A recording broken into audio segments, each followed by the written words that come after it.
pemirsa, kembali lagi bersama saya Ninda Riana Rizky Nurdiani dalam acara Ninda Riana TV.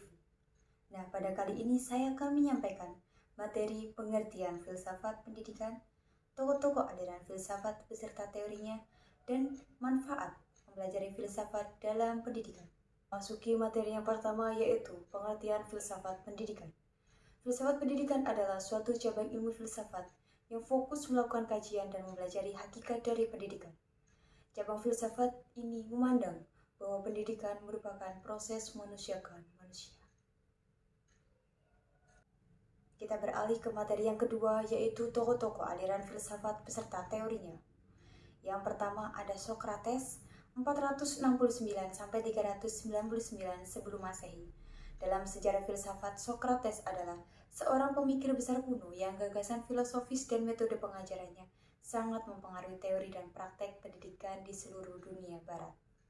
Dalam pemahaman Socrates, filsafat adalah suatu peninjauan diri yang bersifat reflektif atau perenungan terhadap asas-asas dari kehidupan yang adil dan bahagia. Yang kedua ada Plato, 427-347 sebelum Masehi. Dalam konsepsi Plato, filsafat merupakan pencarian yang bersifat spekulatif atau perekaan terhadap pandangan tentang seluruh kebenaran.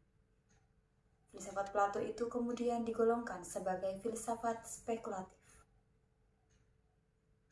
Dan yang ketiga ada Aristoteles, 384-322 sebelum Masehi.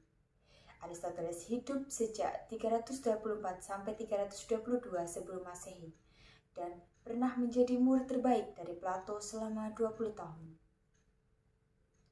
Aristoteles dikenal sebagai pemikir yang kritis dengan banyak melakukan penelitian dan aktif mengembangkan pengetahuan semasa hidupnya. Ia memberikan dua macam definisi terhadap filosofia itu, yakni sebagai ilmu tentang asas-asas pertama atau the science of first principle, dan sebagai suatu ilmu yang menyelidiki peradaan sebagai peradaan dan ciri-ciri yang tergolong pada objek itu berdasarkan sifat alamnya sendiri. Dalam perkembangannya kemudian, filosofia dari Aristoteles disebut metafisika. Dan yang keempat ada Pythagoras, 572-497 sebelum Masehi. Menurut tradisi filsafati dari zaman Yunani kuno, orang yang pertama-tama memperkenalkan istilah filosofia ialah Pythagoras. Pythagoras mendirikan aliran filsafat Pythagoreanisme yang mengemukakan sebagai aliran metafisis bahwa bilangan merupakan intisari dari semua benda maupun dasar pokok dari sifat-sifat benda. Filsafat Pythagoras dan mazhab Pythagoreanisme dipadatkan menjadi sebuah dalil yang berbunyi bilangan memerintah jagat raya atau number rules the universe. Dan yang kelima ada Thales, 640-546 sebelum Masehi. Ia merupakan seorang filsuf yang mendirikan aliran filsafat alam semesta atau kosmos dalam perkataan Yunani. Menurut aliran filsafat kosmos itu, filsafat adalah suatu penelaah terhadap alam semesta untuk mengetahui asal mulanya unsur-unsur dan kaidah-kaidahnya. Dan yang keenam ada Francis Bacon.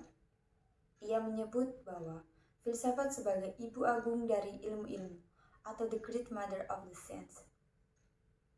Dan yang ketujuh ada Christian von Wolff, 1679-1754, merumuskan bahwa filsafat sebagai ilmu tentang hal yang mungkin sejauh dapat ada, atau the sense of the possible in so far as there can be, preliminary discourse on philosophy in general.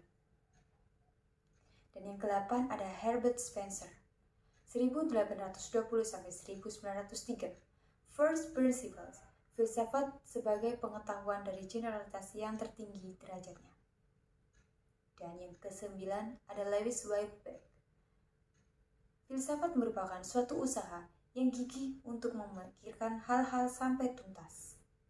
Dan yang terakhir, yang ke-10, John Dewey, 1858-1952.